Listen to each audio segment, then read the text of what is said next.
Peace, peace, y'all. Just want to share something about conversation, dialogue, communication overall, right? First point, emotion. Emotion can ruin a lot of opportunity when it comes to dialogue or conversation or communicating overall. Emotion can do good, it can also do bad. But more than likely, it's going to do some bad if it's not controlled. And also if it doesn't come from a good intention or goodwill. Control your emotion before you approach the dialogue or conversation or before you engage in any type of communication. Just be aware of your emotion so that you can manage it, right? Another point, right? Being possessed by emotion, that's something in and of itself. When you're possessed by emotion, it's better to just revisit the conversation or communicate at another time or talk about it later, you know? There's nothing wrong with taking a break and try to leave on peaceful terms until you come back to the conversation, you know? Anger. Until your anger is within your command, until your anger is within your control, it's best not to have the conversation. Try to say less. Try not to say what you will have to come back and apologize for. You know? Anger is like fire and it consumes. It's very dangerous. And it's not a good time to talk when you're angry. You know? Avoid it when you're angry. Put on love. You know? As poetic and washed up as it sounds, that's real. Put on love, you know, be possessed by love, you know, bring an attitude of love, a positive energy, an energy that takes bad and turns it into good, you know, an attitude that takes ill intentions and reverses it to acknowledgement, you know, and empathy, you know. You don't have to take everything how it is. You can take it and you can recycle it or reconvert it into some good.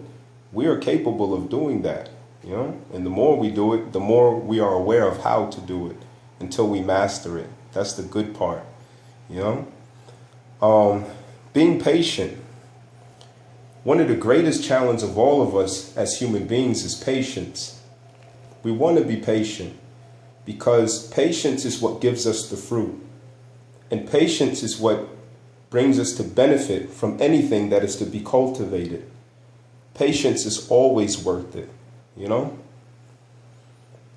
Understand that there is something to be understood. You're not just talking at each other. There are objectives. There are points to be made. There's something to be understood. Somebody's trying to say something to you. Somebody's trying to make something clear to you. Someone's trying to help you to understand or bring you to an understanding about something. Desire the revelation of that understanding. Become willing and become wanting to finally realize what that person is trying to say or what point that person is making. And if you do, acknowledge it, communicate it, you know, make it clear. Let the person know, hey, I understand this. Or as you go, make it known that you understand certain things as you go. You know, I understand that such and such, but what I would like you to also understand or include or acknowledge is such and such. Voice what you understand as you go, because it puts the person at ease to know my communication is working effectively, or there is an opportunity here for us to have clarity. And a person regains confidence about the conversation or confidence in the conversation as being productive. That's very important. Do not accuse or judge or call names. Avoid that, because once you do that, nobody hears anybody anymore. You shut down and now you're just talking at each other. You're yelling and screaming. And the objective becomes to, I want to hurt you like you hurt me, you know? Unless you master yourself and still become a recycler of energy. Not all of us have reached that level. Some of us will, you know, and some of us won't. Respect goes a long way, you know.